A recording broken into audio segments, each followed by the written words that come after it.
मैं मानता हूं कि एक प्रकार से यहां सिविल एविएशन सेक्टर के जो ब्राइटेस्ट माइंड्स हैं वो हमारे बीच में हैं। ये हम सभी के कमिटमेंट और एशिया पैसिफिक रीजन के पोटेंशियल दोनों का रिफ्लेक्शन है। इस संगठन को 80 साल की यात्रा पूरी हुई है और 80,000 पेड़ लगाने का, और वो भी मां के नाम पेड़ लगाने का एक बड़ा इनिशिएटिव हमारे मंत्री श्रीमान नायडू जी के मार्गदर्शन में और नेतृत्व में किया गया। लेकिन मैं एक और विषय की तरफ आपका ध्यान आकर्षित करना चाहूंगा। हमारे देश में व्यक्ति के जीवन में जब 80 साल होते हैं तो वो एक सेलिब्रेशन अलग प्रकार का होता है। और हमारे यहाँ ये हमारे पूर्वजों ने जो कुछ भी गिनती की है, उनका कहना है कि जब 80 साल होते हैं तो 1000 फुल मून देखने का उसे अवसर मिला होता है। मतलब कि हमारे इस सेक्टर की इस संगठन ने भी 1000 फुल मून के दर्शन किए हैं और एक प्रकार से उड़ान भर करके उसको निकट से देखने का भी अनुभव प्राप्त किया है। तो इस अर्थ में भी ये 80 साल की यात्रा एक यादगार यात्रा, सफल यात्रा, अभिनंदन की योग्य यात्रा है। साथियों, इस जो ग्रोथ हो रहा है, इसमें सिविल एविएशन का एक बहुत बड़ा रोल है। भारत की जो फास्टेस्ट ग्रोइंग इकोनॉमी बनी है, उन सभी सेक्टर में से एक हमारा एविएशन सेक्टर भी है। हम लोगों को, कल्चर को, प्रॉस्पेरिटी को कनेक्ट करने का एक काम इस क्षेत्र के माध्यम से कर रहे हैं। 4 बिलियन लोग, तेजी से बढ़ता मिडिल क्लास और उसके कारण बढ़ती हुई डिमांड, ये अपने आप में एक बहुत बड़ा ड्राइविंग फोर्स है इस सेक्टर के विकास का। इस रीजन में नेटवर्क ऑफ अपॉर्चुनिटीज क्रिएट करने के लिए एक लक्ष्य को लेकर के हम आगे बढ़ रहे हैं। और ऐसा नेटवर्क जो इकोनॉमिक ग्रोथ को ड्राइव करेगा, इनोवेशन को बढ़ावा देगा, पीस प्रॉस्पेरिटी को मजबूती देगा।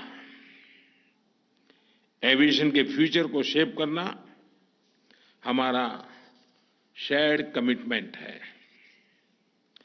यहां सिविल एविएशन से जुड़ी अपॉर्चुनिटी पर आप सबने गंभीरता से मंथन किया है।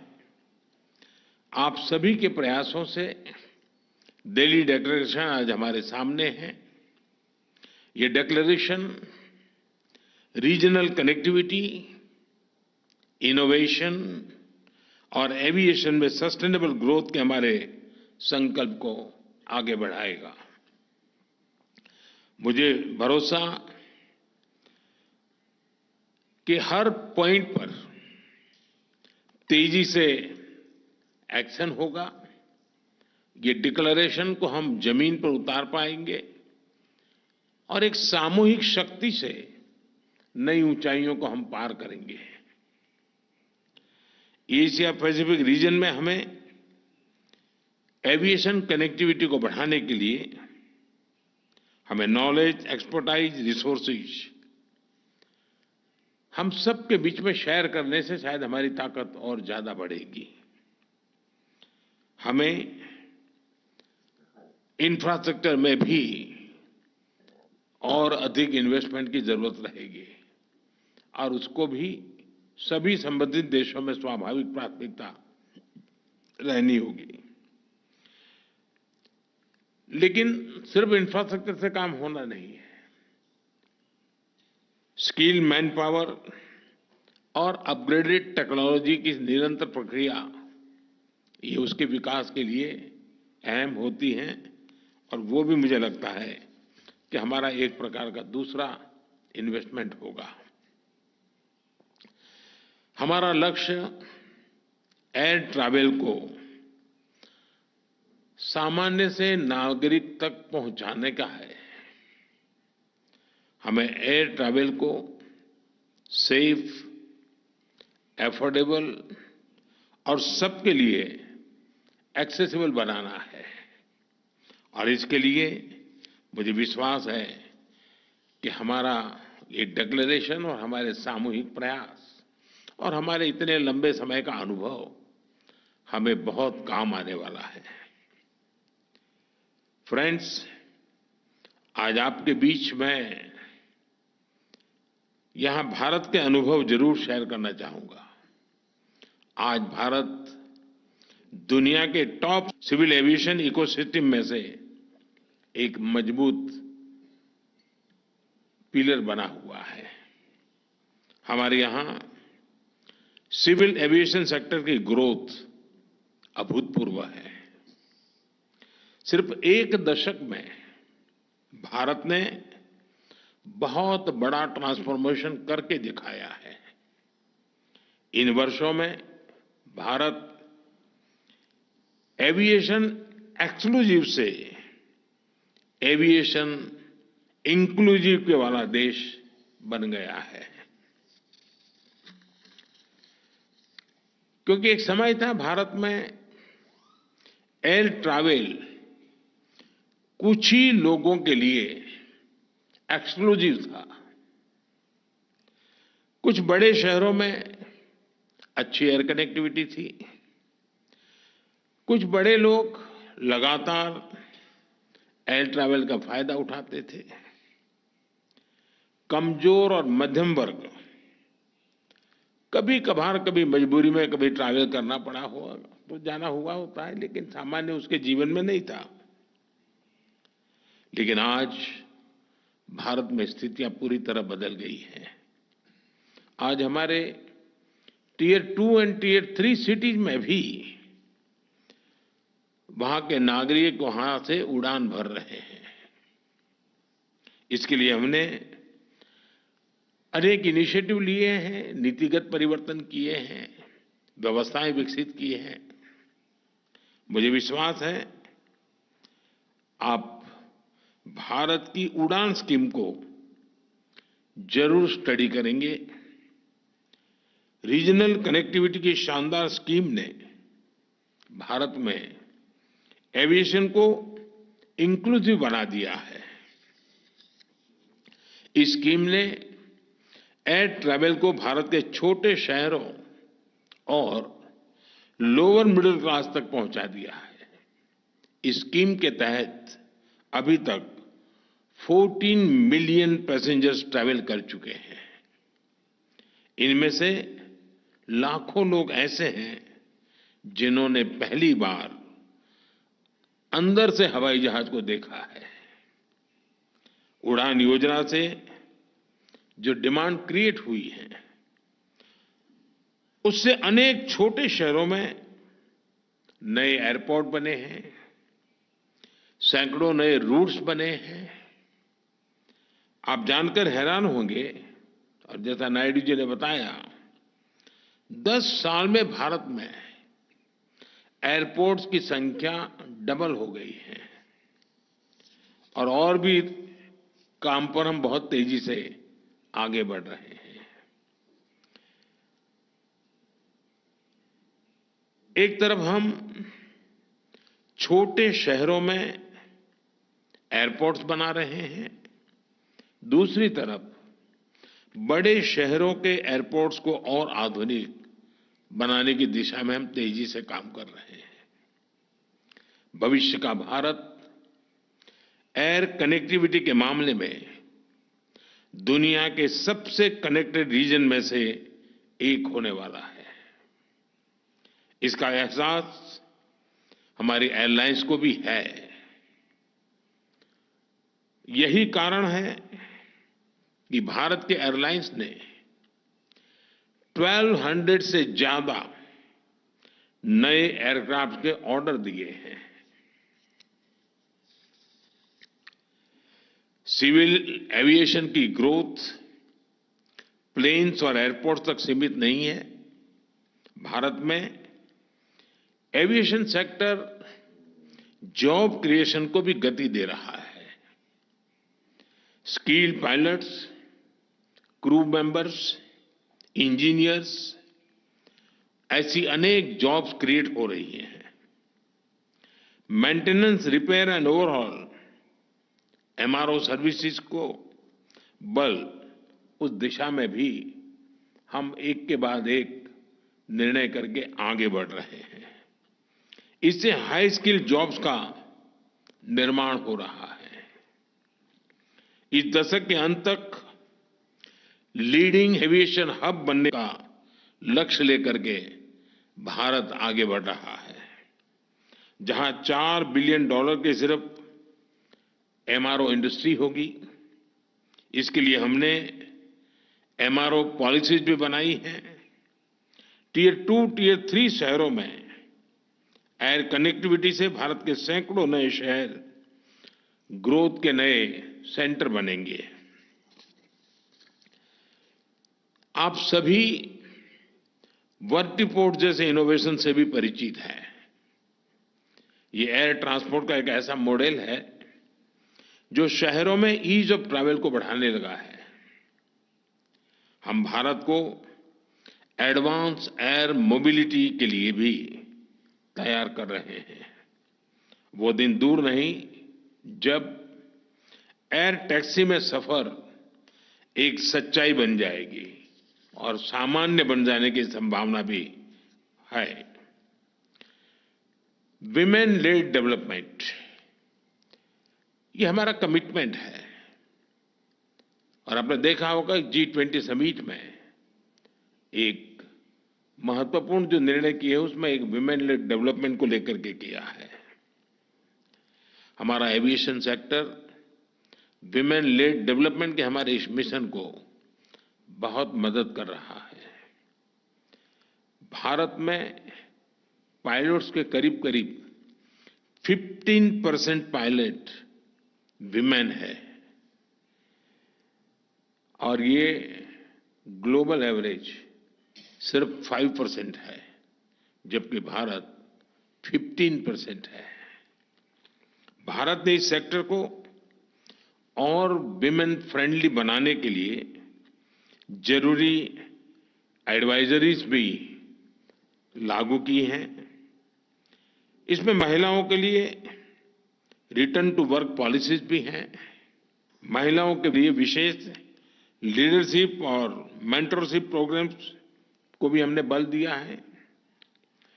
भारत ने ग्रामीण क्षेत्र में, खास करके एग्रीकल्चर सेक्टर में, ड्रोन का बहुत बड़ा एम्बिशियस एक प्रोजेक्ट चलाया है।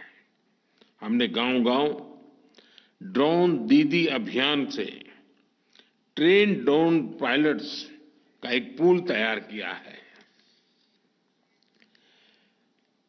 भारत के एविएशन सेक्टर का एक नया और यूनिक फीचर है डीजी यात्रा इनिशिएटिव।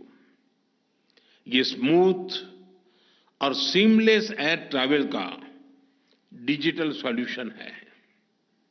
इसमें फेशियल रिकॉग्निशन टेक्नोलॉजी के यूज से एयरपोर्ट पर अलग अलग चेक पॉइंट से पैसेंजर को मुक्ति मिलती है, उसका समय बचता है।